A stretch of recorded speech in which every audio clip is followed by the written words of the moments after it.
Coming up this week on Ride the Lightning, the Tesla Motors unofficial podcast, a Model S owning hacker has seemingly outed the next battery upgrade, more Model 3 reveal info trickles out, and more. Hey now!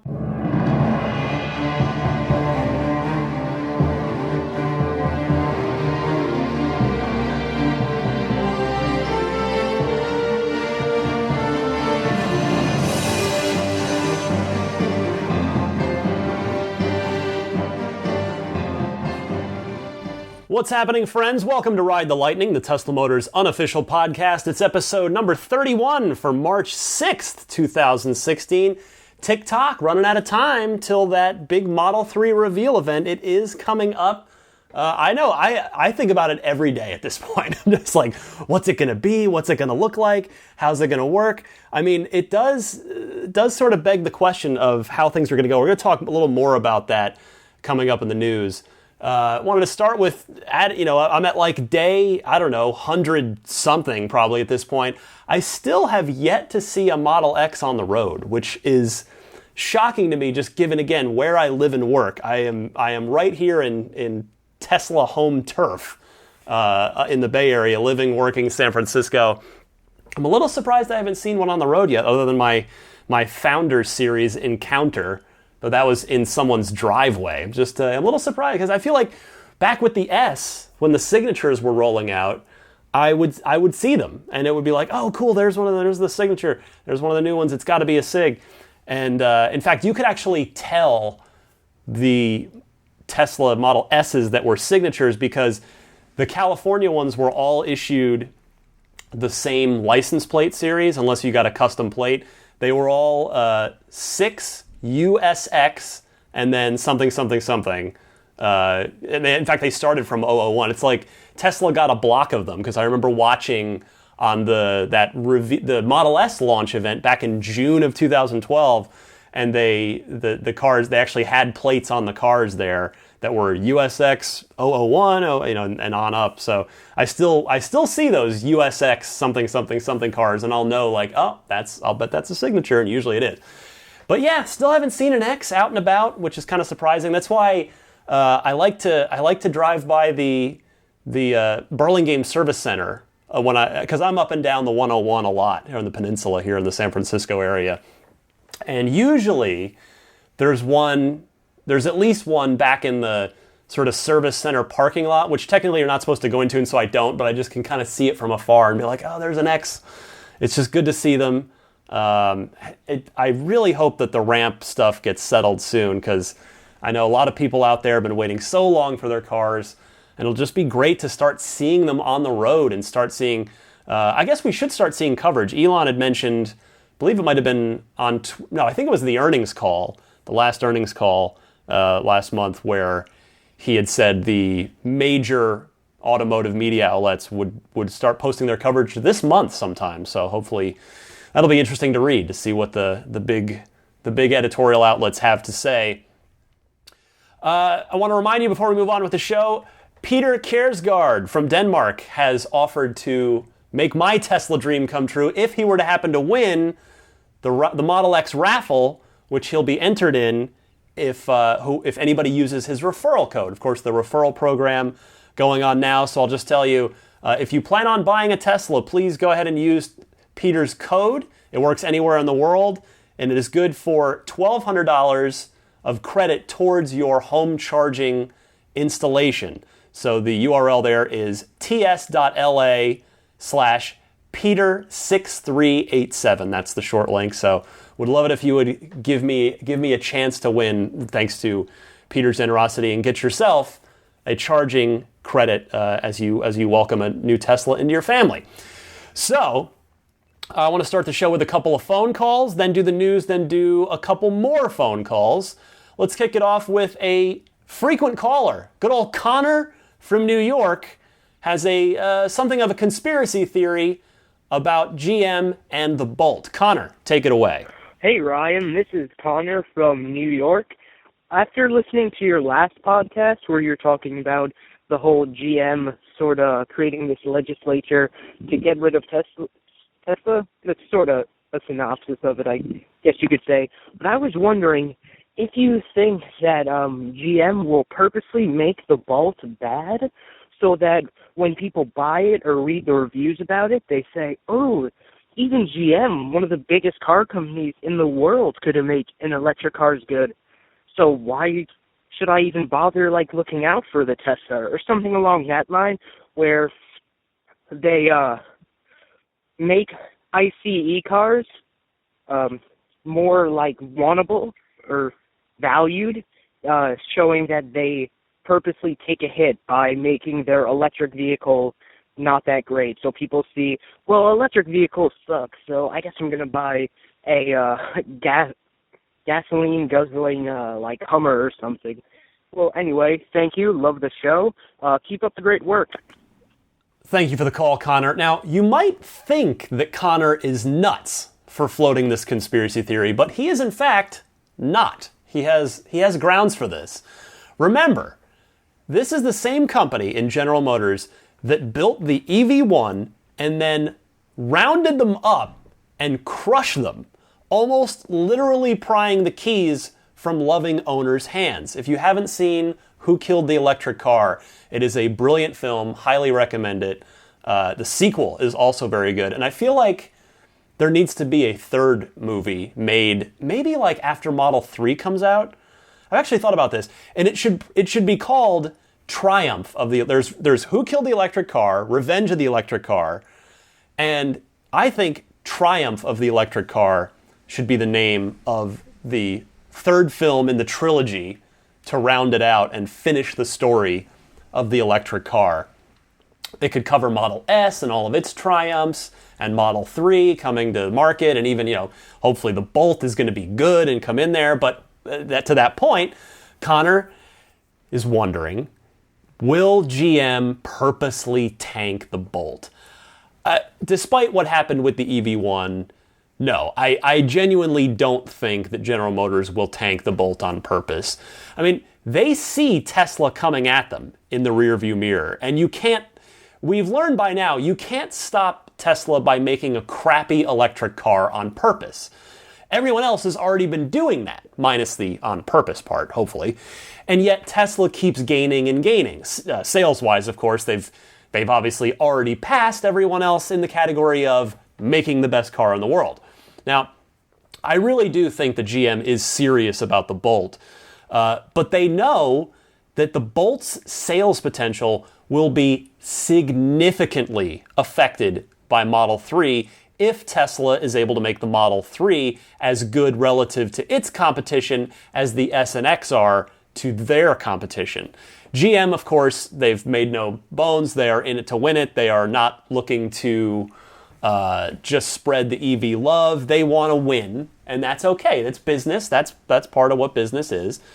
GM is not particularly interested. The thing with them, they're not interested in a fair fight. That's where GM. That's what differentiates GM. They're effectively trying to. They've gotten into a little tipsy. They're a little tipsy. They got into the argument with Tesla at the bar. Like, dude, I think you're dumb and your cars are stupid. I can beat you. I could totally beat you up. And then, Tesla's like, sure, that's fine. Let's go out back. Let's just get this over with. I am like a kung fu master, black belt, whole thing. This could hurt you. But GM's like, whatever, we're going outside to finish this. And then on the way out back, that's where GM, with this Indiana thing that we talked about last week, GM is reaching into the pocket, slipping on the brass knuckles right before they take the first punch. That's GM. They're the drunk guy in the bar fight trying to cheat by slipping on the brass knuckles. So, nevertheless, great call from Connor. Good discussion point there. Let's move on to Alonzo from Washington, D.C., who's curious about roadsters. Alonzo, go ahead. How's it going, Ryan? This is Alonzo Coleman from D.C., man. Love the show. Love IGN show, too. Got a quick question. So the Model 3 is coming out. Do you think Tesla is going to do a Miata-style roadster on the Model 3 body that will be maybe not the fastest, but actually fun and cheap? Just Yeah, just curious about what you think. Thanks again, man. Have a good one. Bye. Thanks for the call, Alonzo. Now, we know the new Roadster is coming, the next generation Roadster that will purportedly include a maximum plaid mode, continuing the Spaceballs terminology from Ludacris. But we have no idea, of course, if the new Roadster will be based on the Model 3 platform. You could kind of make the case either way. You might think it wouldn't be, that Tesla would purpose build it as a world-class supercar for probably $200,000. But then again, because if they try to make, say, a 2.2 second to 60 miles an hour Roadster supercar, which I suspect is exactly what maximum plaid is going to be,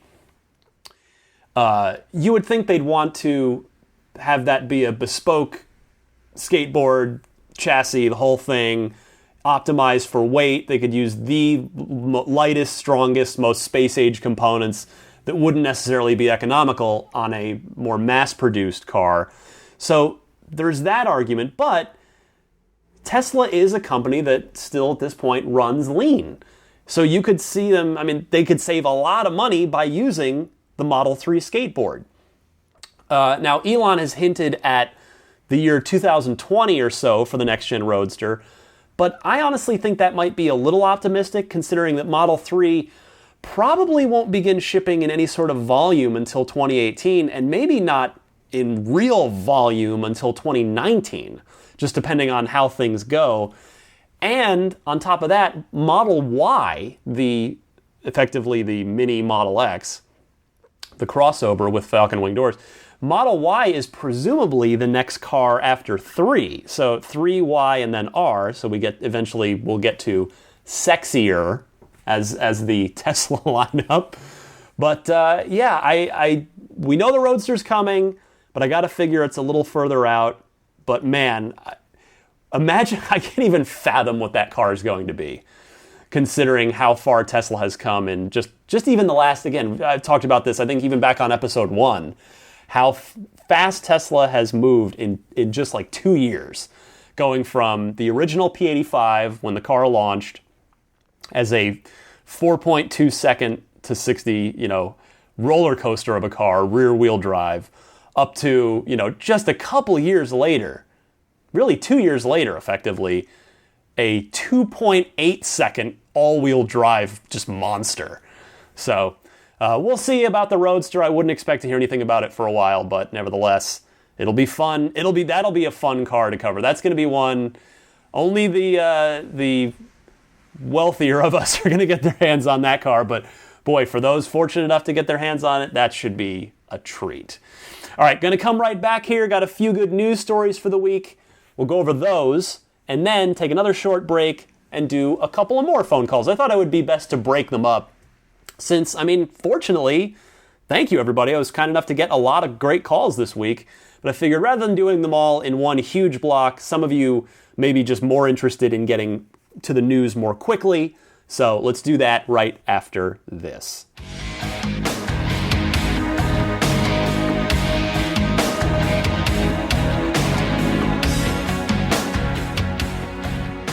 Let's talk Tesla news, and as the title of this week's show suggests, a P100D appears to be on the horizon. Now, this has been something of a strange story. Evidence of a 100 kilowatt-hour battery pack has been discovered by a hacker. He calls himself a tinkerer or a white hat hacker, meaning good guy hacker, named Jason Hughes, who is a frequent poster on the Tesla Motors Club forums as well, and really just a very enthusiastic Tesla owner and community member. So Jason likes to tinker with salvaged Model S parts to see what he can learn. He has a bench, and he'll just have a dashboard hooked up there, a touch screen, and he likes to play with stuff, which is cool. He hacks. He has fun. So digging around, learning, he discovered a code reference deep buried in the code to a P100D, which obviously, that's not a coincidence. That can only mean one thing. He even found, as if in case you don't believe this on its face, he even found the badge graphic which of course would be in there because that would show up on the instrument cluster display and or the center touchscreen. So first of all, bravo, Jason. This is awesome. Here's where it gets a little odd.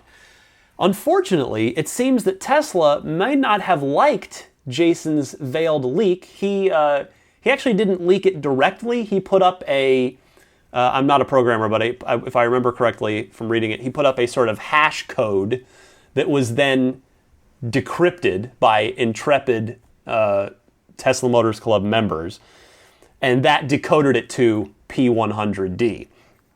And it seems like we don't have Tesla's side of the story here, but it seems like Tesla might not have been a fan of that because Jason claims that Tesla has tried to roll back his car's firmware. We don't know if this is why that's happening or if there's something else going on, but that would seem like an odd reaction instead of simply reaching out to Jason directly. But Jason did tweet this when he found it. He tweeted it in Elon's direction. And Jason did in fact get Elon's attention on the matter. Elon tweeted back at him saying, quote, in response to Jason's curiosity, I won't call it an accusation, but a curiosity of why was my car's firmware rolled back. Elon tweeted, quote, "Wasn't done at my request. Good hacking is a gift," end quote.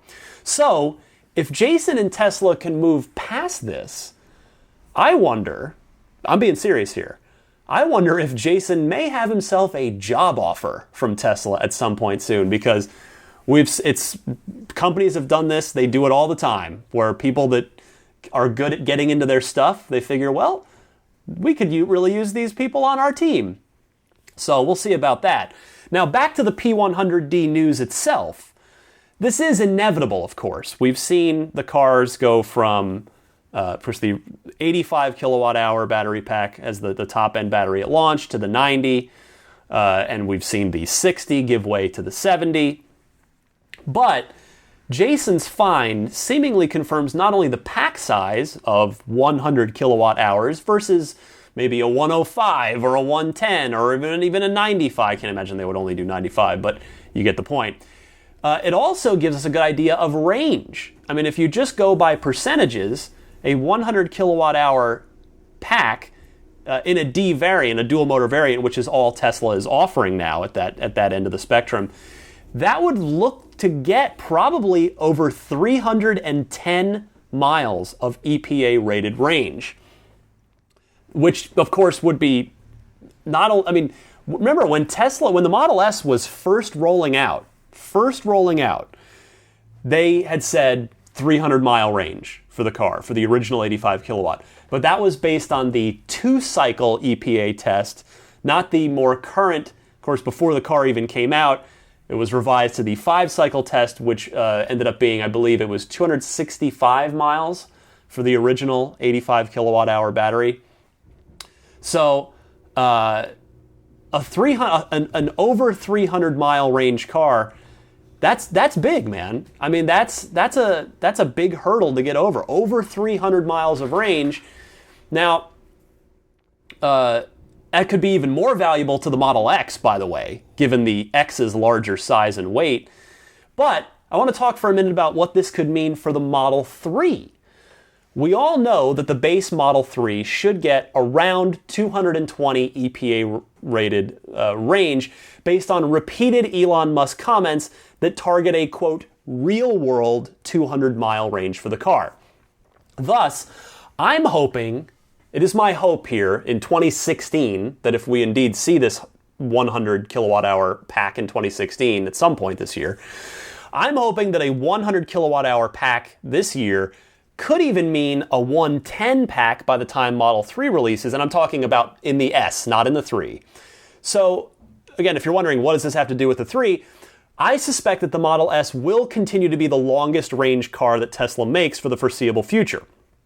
It makes sense not only on a sort of political level, insofar as keeping the S as the upscale flagship car, but from a pure physics standpoint, it makes sense too, as the S can physically hold more cells since it's a larger skateboard Though, yes, I know the S is heavier and will likely have a higher drag coefficient than the 3, because we've heard rumors that the Model 3 could be as low as a 0.2 drag coefficient. Anyway, what I'm hoping the 100D means is that as Tesla continues to push pack size and cell chemistry, that Model 3 will have a 300-mile pack as an option right out of the gate. Say 220 EPA for the base pack, 300 EPA for the upgrade. Now, obviously, the performance model will probably, almost certainly, incur a range penalty, but the non-performance, just dual motor edition of 3 on the upgrade could be 300. And I think, here's the thing, I think 300 is what they'll go for. I think that's a reasonable goal, as Maggie the Boxer drinks up behind me. Because here's the thing, Model 3 is literally what the entire company has existed to do for the last 13 years and counting.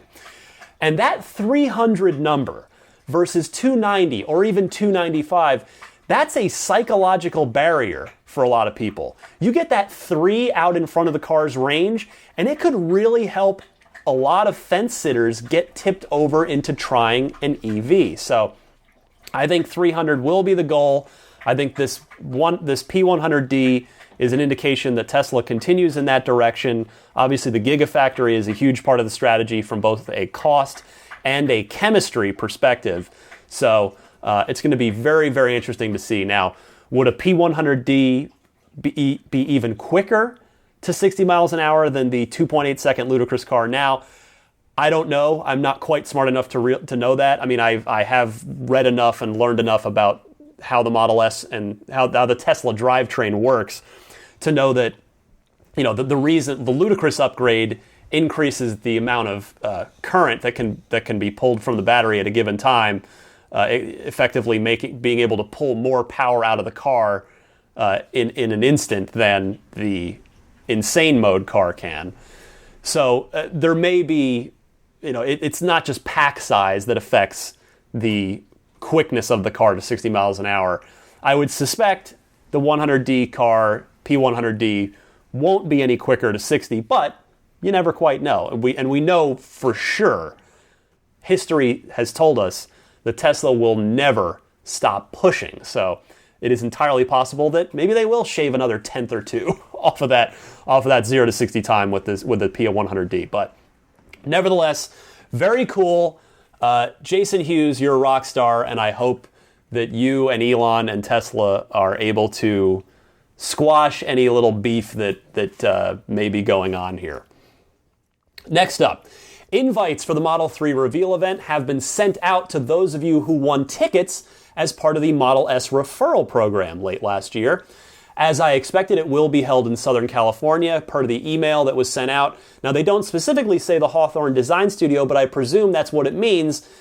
They could be indicating a larger venue to make it a bigger event, maybe who knows, a Staples Center, but I really doubt it. I don't think they'll do that. If they wanted a huge space, they could use Fremont, where they have virtually unlimited space. Because really, if you think about it, it would be kind of cool if they held the event in Fremont in the currently empty part of the NUMMI facility, the Tesla factory, because Elon could come on stage and say, where you're currently sitting will soon be the exact spot where the not-so-secret master plan finally comes to fruition. But I'm very, very certain as I can be without working at Tesla, that it's going to be at Hawthorne for security reasons. And what I mean by that is, I don't think they're going to risk transporting the prototype off-site, where it could potentially get photographed and leaked before the event starts. I just don't see them taking that risk. Now, the bottom of the email also mentions that, quote, further scheduling details will follow in the coming weeks. And something I'm curious of, somewhat related to that, is how are the reservations going to be ordered? We know that Elon has said the higher option cars will go first, but that doesn't settle the question of which reservations will go into the system first. You know, we know we're looking at a sort of 3-tier queue, effectively. There'll be the performance models first, then the bigger battery cars second, presumably with the dual motors being even at the top of that subgroup. But yeah, you've got Group 1 performance models, Group 2 bigger battery, Group 3 base model. So, but the question is, how are the reservations even going to go into the system? Will the reservations from the Hawthorne reveal event be given the first reservation numbers? Like, are the people there, is somebody there going to get reservation number 0000001? That's what I want to know. And then how will the in-store reservations be prioritized? Because those are, of course, happening on March 31st, the day before the online reservations start. I mean, would they go so far as to have an in-store queue, and then and all of those people will sort of be given the top of the list for whatever group they end up committing themselves to once it's time to order the car? Or will it all just be into one queue? You would think the store, but even within that though, how are the stores going to be prioritized? Does California get priority? Does East Coast get priority? You know, if you base it, is it going to be based on time somehow? I'm very curious as to how this is going to work, and it could make a huge difference. I mean, if you end up, say you put your reservation down in Boston versus, California, could you end up higher up in the line, further back? And as we've seen, if Model X is any indication, yes, the 3 is going to be produced at higher volume, but your reservation number could, potentially, it could also not matter, but it could even mean the difference between getting your car weeks earlier or later. So I really hope Elon and Tesla address this topic before the event, because a lot of us very interested future reservation holders want to know. Now, I'm going to do my best to get invited to this in order to get on-the-scene coverage for both IGN and, of course, this podcast. Tesla was kind enough to invite me to the Model X launch back in September, so I've got my fingers crossed. But if anyone out there did get an invite from the referral program, and you'd like to invite me as your plus one, I would be mighty grateful. And then should I get an invite from Tesla directly, I'm happy to relinquish that plus one for another person. So please drop me a line, teslapodcast@gmail.com, if you do have a plus one available. Finally this week, via fortune.com, a bit of trouble at the Gigafactory site this week as over 300 workers walked off the job in protest of Brycon Corporation, a third-party contractor hired by Tesla. Now, the Fortune article did a really good job of breaking this down. The issue for the workers, apparently, is that Brycon is based out of New Mexico, and Tesla's Gigafactory agreement with Nevada stipulates that half of the 3,000 construction workers on the project and half of the 6,500 people who will eventually work at the finished factory be Nevada residents. It was the reason Nevada was, as a condition of giving Tesla all the tax breaks, they wanted to make sure that Nevada jobs were created, which of course is a very, very reasonable ask. Now, Tesla issued a statement after this walkout. They said, quote, not today anymore, obviously, but today's activity stems from the local carpenters union protesting against one of the third-party construction contractors that Tesla is using at the Gigafactory. Their issue is not with how Tesla treats its workers. Their issue is that that of the many third-party contractors that are involved in the construction of the Gigafactory, many are union, but the one at issue is not. The union is also claiming that this contractor is somehow favoring out-of-state workers. In reality, more than 50% of the workers used by this contractor and more than 75% of the entire Gigafactory workforce are Nevada residents, demonstrating the project's strong commitment to Nevada, end quote. Now, as Fortune notes, Tesla appears to be holding up their end of the bargain and then some. They were committed to half, they're doing 3/4.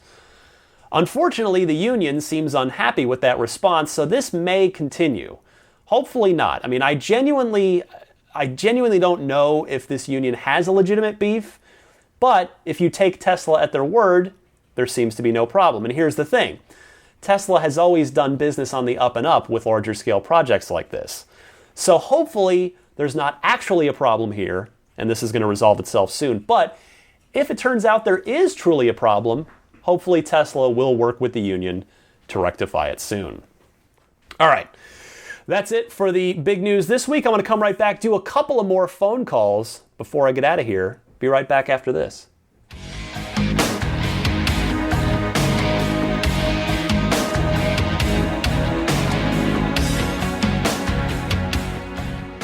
All right, time for a couple of more calls. I'll remind you that if you've got a question, comment, or discussion topic for the podcast, please call in on the Ride the Lightning hotline anytime. It's a toll-free call or Skype.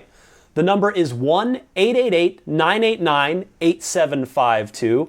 I've been getting, the volume of calls has been going way up over the last few weeks. I love it. I love that more and more of you are feeling comfortable to reach out, be part of the show. I love it. I want this to be for everyone. I want everybody to participate and have it be a fun community thing. So first up is Jason from Ontario. If you remember last week, I had to put my hand up and say, I'm dumb. I actually don't know at all what the EV, the federal incentive situation is in Canada. So here's Jason to clarify that, and he's got a Model Y question as well. Jason, go ahead. Hey Ryan, this is Jason from Ontario, Canada. Just finished listening to your last podcast.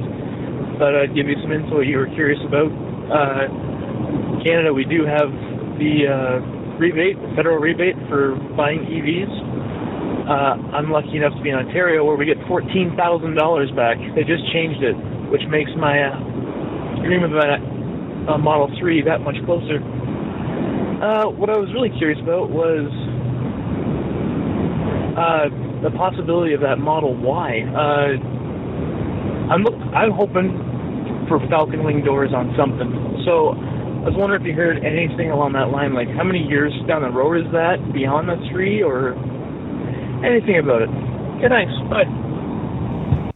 Thank you, Jason. I learned something new today. So, wow, $14,000 is an awesome rebate. Though I know that with the dollar where it is, I know that Canadian Tesla customers are actually getting penalized pretty badly right now. So I guess maybe that goes to make up for it a little bit.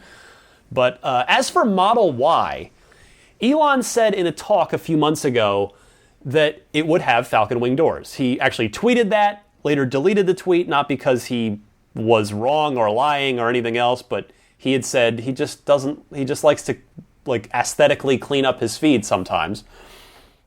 But he also mentioned it specifically in a talk. I think it was the Vanity Fair thing in New York, if memory serves me correctly.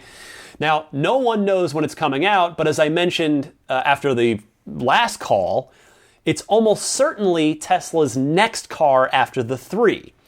And of course, if Tesla starts pumping Model 3 out in volume in 2018, and that's a bit of an if, could be 2019 for volume, I suspect that Model Y is probably going to release 1 to 2 years after Model 3 hits volume production.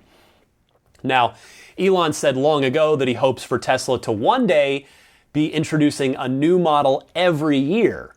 They're not ready for that quite yet, obviously, but they're getting there. They are on their way. That day will come. I mean, I'll bet in 10 years from now, they'll have a new model every year. I mean, there's so much left for them to do, whether it's a 2-door coupe built off of the 3 platform, a pickup truck, a convertible of some kind that's maybe different even than the road, like a convertible 3 or a convertible coupe.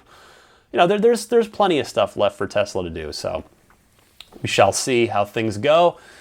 Next is Christopher, who comments on I was glad to get a little feedback on this. Remember last week's show, I had the idea for a Model 3 owner's wave, where it would be the OK sign. You put your make a circle with your pinky and, your pointer finger, your index finger, and your thumb, and you've got your other 3 fingers up, and you can just nod and hold that up to another Model 3 driver on the road. And so Christopher has a comment on that, as well as a key bit of context for me. So Christopher, the floor is yours. Hey Ryan, my name's Christopher. I'm actually the guy designing the SE trophy for you for Podcast Unlocked. I'm having a lot of fun doing it. It is almost done, and I'm getting excited. I listen to all your stuff. I really love the Tesla Motors Unofficial podcast. I listened to your awesome wave idea, I guess, with the OK symbol and the 3 fingers sticking up. Only caveat that I do have is that, well, in Japan, I don't know how many Tesla owners there are in Japan. I'm sure I'm not the only one leaving this comment, but it means, it means asshole. So I don't know if that'll be universally acceptable or what's going on, but just probably let you know. Hopefully everything else is going well, and we will. I really enjoyed listening to the podcast, so we'll chat soon. Thanks. So it turns out that, by the way, thank you, Christopher, for the call. It turns out that it's not Japan, but the OK sign does actually carry a negative connotation in parts of Middle and Southern Europe, according to Wikipedia. And in fact, I have to let Christopher have his props. He did actually call in again right after to correct himself. Now, regardless, the lack of universality here on this potential symbol, this Model 3 wave I'm proposing, it's unfortunate, but we could still use it as the official Model 3 wave here in North America, which is probably most of us listening to the podcast, right? So it's still mostly applicable for a huge chunk of the Model 3 customer base. So I'm still holding strong to this. I think for the reasons I stated last week when I proposed it, I think it's perfect. I'm going to go with it. I'm going to do it to people, and hopefully they won't look at me weird. So if you see me in 2 years from now, whatever it's going to be, when I can get my car, whenever Tesla can get it to me, if you see me, give me the OK sign, and I'm gonna give it to you. That's it for the hotline this week. And again, dial me up anytime. You just leave a message whenever it's convenient, middle of the night, first thing in the morning, middle of the afternoon. It doesn't matter. It all just goes to the hotline voicemail box, which is the toll-free number, which you can call or Skype, 1-888-989-8752. And I remind you, from my friends at lifeonrecord.com, if you know someone special with an upcoming birthday, anniversary, graduation, or some other special occasion, you can give them a unique gift of recorded voices from friends and family telling them why they are special. The recordings can be podcasted or put onto a keepsake. Visit lifeonrecord.com to learn more. Be right back to wrap things up for you just after this.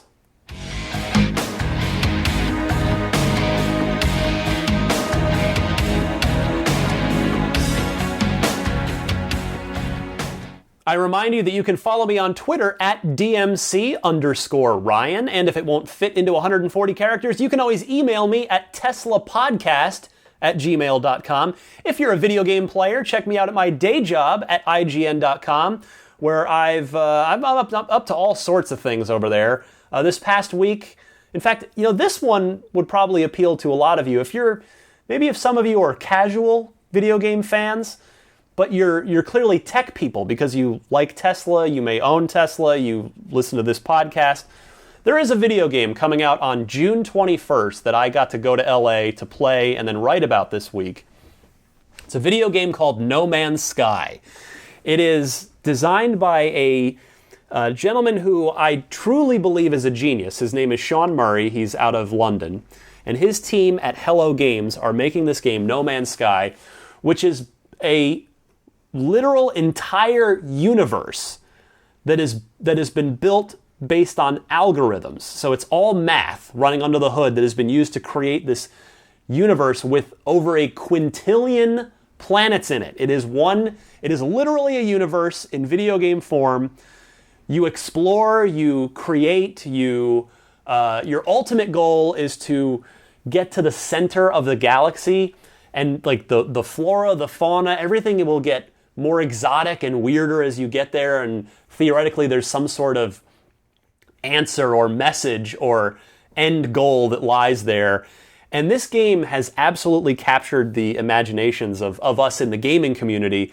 And I could see for the Tesla crowd, the tech enthusiast crowd, this could be a game that you might like as well. It's a first-person game. You're in, you're in your own sort of body, and you can be in a ship. You can go to space. You can be on planets. You can go underwater. I mean, you can almost do anything. I mean, we've only gotten to see it in small doses, but I got to play it this week. I wrote a big, long feature story about it that I'm super stoked about. So if you just Google IGN No Man's Sky, it should come up for you. The game's coming out for PlayStation 4, but also the PC as well. So if maybe you don't have a PS4, but you've got a half-decent PC, you might want to look this game up. So I wrote a big thing about that after a trip to LA this week that I thought turned out pretty well. I'd love it if you'd give it a look. As well, I would love it if you would give my t-shirt website a look. It's nerdstyles.com. Got about 10 different t-shirt designs there that are all video game or geek culture inspired. There's also a coffee mug as well, which a few of you have ordered. I remind you to please subscribe to Dave T's weekly Tesla newsletter. It's a very easy website, teslaweekly.com. It's a free subscription there. Dave will keep you up to date quickly each and every Friday with the top Tesla stories, which then, of course, I will dive much deeper into here on the podcast. And the podcast is now on Stitcher. If you like to listen to your podcasts on Stitcher, look for this show in the Games and Hobbies section, and then the subsection Car Enthusiast. The show is in there.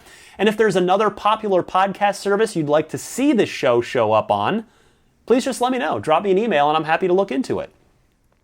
Speaking of which, you can listen to the show in the car, in your Tesla. Still waiting for a response from Tesla. I need to follow up with them again this week. But if you go to the TuneIn website and search for Ride the Lightning or Tesla Podcast, you'll find it, and then you just follow the show, and then it'll be in your favorites when you get in your Tesla. So an excellent way to... I know my friend Jeff, say hi to Jeff. He listens to the show in his car, in his Model S. He has one of the very early build cars. He was on the list for a very long time before the Model S came out. So much love to Jeff. I just got to see him recently. Glad he's doing well. And finally this week, and every week, I'd like to thank the wonderful folks, the owners and enthusiasts at TeslaRotty.com, a fantastic Tesla fan site that's, fan site's maybe not the right word. They keep track of all Tesla-related news. Great resource, great site, run by very kind, very enthusiastic, very thorough people. I really appreciate their work. They have now listed this podcast on their site, so I greatly appreciate Gene and the team there for helping me get the word out about this podcast to the Tesla community. So that wraps it up for episode 31. We have got 3 more shows until the Model 3 event happens. So 3 more weeks of speculate. It's going to be fun over the next. It's going to be a little stressful. Just it's going to be like, oh, I just want to know. I want to see it. I want to know. I want to get my reservation. But this, I can tell you this is what I do for a living. I cover product launches at IGN in video game form and video game console form. And the anticipation, the lead up is always fun. It's great when you get it, but the lead up is always great too. It's you get that sort of communal sense of excitement and anticipation. So we're gonna have fun for the next 3 shows, and then I'll tell you what, the show after that, the April 3rd show, which I guess will be 31, 32, 33, episode 35, kind of fitting because the Model 3's target price is $35,000. Episode 35, that's going to be, hopefully I'm going to be at the event, so I'll be able to have actual on-site coverage for you. But one way or the other, that's going to be a big show. A lot of fun coming up. Thanks for sticking with me. This is Ride the Lightning, the unofficial Tesla Motors podcast, coming to you each and every week on whatever podcast platform you prefer. Thank you so much, and I'll see you next week.